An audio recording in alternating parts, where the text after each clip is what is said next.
Welcome to Zee Telugu news market watch. మనతో మాట్లాడడానికి AMFI certified mutual fund distributor PS Chandrasekhar గారు ఉన్నారు. Hi sir. హాయ్ అండి. సార్, ఇప్పుడు ఇంతకుముందు మనం మాట్లాడుకున్నాం, లంసమ్ పెడితే బెటరా లేకపోతే సిప్ పెడితే బెటరా అని ఉంది. ప్లస్ అంటే ఒక 40 lakhs ఉన్నాయి ఒక పర్సన్ దగ్గర, లంసమ్ పెట్టాలా లేకపోతే సిప్ కంటిన్యూ చేయాలా, ఎలా దాని క్యాల్కులేషన్స్ ఎలా ఉంటాయి, ఏది బెటరో ఏది సజెస్ట్ చేస్తారు మీరు? ఓకే, రవి గారు మంచి క్వశ్చన్ అడిగారండి. ఈరోజు ప్రతి ఒక్క ఇన్వెస్టర్ మైండ్లో ఉండే డౌట్ ఇదండి. వాళ్ళ దగ్గర ఒక పెద్ద కార్పస్ అనేది ఉండేటప్పుడు, ఒక 20 లక్షలు, 30 లక్షలు, 40 లక్షలు, 50 లక్షలు ఉండేటప్పుడు మ్యూచువల్ ఫండ్స్లో ఒకేసారి ఇన్వెస్ట్ చేయాలా లేకపోతే క్రమబద్ధంగా ఎస్ఐపి అనేది స్టార్ట్ చేసుకోవాలనేది పెద్ద క్వశ్చన్ మార్క్. ఓకే, ఇప్పుడు జనరల్గా చూడండి సార్, ఇప్పుడు లాస్ట్ ఒక ఈ డిసెంబర్ నుంచి ఇప్పటి వరకు మార్కెట్ పడుతూనే ఉంది. సో ఇక్కడ ఏంటంటే జనాలకి తెలుసుకోవాల్సింది ఏంటంటే సార్, మెయిన్ మ్యూచువల్ ఫండ్ ఎప్పుడు మార్కెట్ టైమింగ్ చేయకూడదు. ఓకే, మార్కెట్ టైమింగ్ అనేది చేయకూడదు, ట్రై చేయకూడదు. ఎందుకంటే మార్కెట్ టైమింగ్ అంటే పడేటప్పుడే మనం కొందాం అనేది చేయలేము మనం. ఓకే, రైట్, మార్కెట్ టైమింగ్ అంటారు దాన్ని. సో చేయలేము. సో ఇప్పుడు ఫస్ట్ నేను ఒక ఇన్వెస్టర్ దగ్గర ఒక 40 lakhs ఉందనుకోండి సార్. ఓకే, ఫస్ట్ నేను అర్థం చేసుకోవాల్సింది ఏంటంటే ఆ ఇన్వెస్టర్కి ఎంత సమయం ఉంది, ఎన్ని సంవత్సరాలు ఇన్వెస్ట్ చేస్తున్నారు, వాళ్ళ రిస్క్ ఎంత ఉంది, అవన్నీ చూసుకుని ఏజ్ ఎంత ఉంది, దాన్ని బట్టి మనం ఎక్కడైనా ఇన్వెస్ట్ చేయడం అనేది సజెస్ట్ చేస్తుంటాం. Okay, right. సో ఇప్పుడు ఆయన దగ్గర అన్ని టైం ఉంది, 40 లక్షలు ఉంది, రిస్క్ తీసుకోవడానికి రెడీగా ఉన్నారు అనుకోండి. ఓకే, ఇప్పుడు ఈ 40 లక్షలని ఎలాగ ఇన్వెస్ట్ చేయాలి? లంసమ్గా ఇన్వెస్ట్ చేసేటప్పుడు సో ఇక్కడ ఏంటంటే సార్, మనం ఒక 25 years టెన్యూర్ తీసుకుందాం సార్. ఎగ్జాంపుల్గా 40 lakhs ఇన్వెస్ట్ చేస్తారు, 25 సంవత్సరాలు చేద్దాం అనుకుంటున్నారు ఆయన. రైట్. సో ఇక్కడ చేసేటప్పుడు ఏంటంటే సార్, లంసమ్గా ఒక 40 లక్షలు అనేది ఇన్వెస్ట్ చేస్తారు. చేసినప్పుడు ఆయన ఇన్వెస్ట్ చేసిన అమౌంట్ 40 లక్షలు కదా, 12% రిటర్న్స్ వేసుకోండి. ఓకే, 12% రిటర్న్స్ వేసుకుంటే ఆయనకి క్రియేట్ చేసే మెచ్యూరిటీ అమౌంట్ 6.80 crores. 6.80 crores ఆయనకి మెచ్యూరిటీ వాల్యూ కార్పస్ అనేది క్రియేట్ అవుతుంది 12% లంసమ్గా వేసుకుంటే. అదే ఆ 40 లక్షల్ని ఎస్ఐపి రూపంగా వేసుకున్నారనుకోండి, అంటే ప్రతి నెల ఆయన 13,333 రూపాయలు సిప్ స్టార్ట్ చేసి 25 years కడతారు ఆయన. ఓకే, సో కట్టుకునేటప్పుడు సార్ ఆయన 25 years అయిపోయినప్పటికీ ఆయన ఇన్వెస్ట్ చేసిన అమౌంట్ 40 లక్షలు.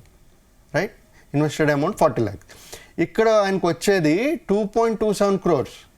ఓకే, డిఫరెన్స్ చూడండి సార్. లంసమ్గా ఇన్వెస్ట్ చేసేటప్పుడు 6.8 crores, ఓకే, 80 crores, ఇక్కడేమో 2.27 crores. ఎంత అంటే ఆల్మోస్ట్ 4+ ఓకే క్రోర్స్ డిఫరెన్స్. అంటే ఇప్పుడు మీరు చెప్పండి సార్, ఒక ఇన్వెస్టర్గా 40 lakhs ఉంది, రిస్క్ తీసుకోవడానికి ఉంది, సమయం ఉంది, మీకు లంసమ్గా వేయాలా ఎస్ఐపి వేయాలా? లంసమ్ వేయాలి కదా. సో ఇప్పుడు జనరల్గా చూసుకుంటే లంసంలో వేయాలి. మేము కూడా అదే చెప్తాం. కానీ ఒకటి వాళ్ళకి ఆల్టర్నేటివ్ ఇంకేదైనా ఉందా? ఒక 40 లక్షలు ఉంది, సో మీరు సిప్ రూపంగా మార్కెట్ వాలటైల్గా ఉంది, సిప్ రూపంగా వేద్దాం అనుకున్నారు. మరి 13,333 రూపాయలు ప్రతి నెల వేస్తున్నారు. పోనీ ఒక సంవత్సరం డబ్బులు ఉంచుకున్నా మిగతా 24 సంవత్సరాల డబ్బులు, ఆ డబ్బులు ఏం చేస్తారు మీరు? ఎక్కడ పెట్టుకుంటారు? దాని నుంచి ఏదైనా రిటర్న్ జనరేట్ చేస్తుందా మీకు? మ్యూచువల్ ఫండ్స్లో ఏంటంటే సార్, ఎప్పుడైనా మనం పడుకునేటప్పుడు కూడా మన డబ్బులు మనకి రెవెన్యూ, ఇన్కమ్ జనరేట్ చేయాలి. ఓకే, మనం ఒక్కరోజు పని చేయకపోతే మన డబ్బులు ఏదైతే మనకు ఉందో, మనకి ఆ రోజు సంపాదించిన సంపాదన ఎర్న్ చేయాలి, మన ఇన్కమ్ గ్రోత్ అవుతుండాలి. Warren Buffett rule. సో అలాంటప్పుడు ఏం చేయాలి? ఇన్వెస్ట్ చేయాలి కదా. సో ఇక్కడ ఈ 2 ఎగ్జాంపుల్స్ తీసుకునేటప్పుడు సార్, లంసమ్ అనేది ఇంపార్టెంట్. మార్కెట్ వాలటైలిటీ తీసుకుందాం. ఇప్పుడు ఫర్ ఎగ్జాంపుల్ డిసెంబర్ నుంచి చాలా వాలటైల్గా ఉంది, మీరు అంతా ఒకేసారి వేయడానికి నిర్ణయించుకున్నారు. సో అప్పుడు ఏం చేయొచ్చు అంటే సార్, 40 lakhs ఉందా, 40 lakhsలో మీరు 30 lakhs 35 lakhs వేయండి, లంసమ్గా వేయండి. మిగతా 5 lakhs ఏదైనా ఉందో కరెక్షన్, మార్కెట్ డిస్ట్రిబ్యూటర్ అలాంటి వాళ్ళు ఎవరికైనా అడిగితే చెప్పగలుస్తాం ఈ కరెక్షన్ అనేది ఎంతవరకు ఉండొచ్చు సుమారుగా.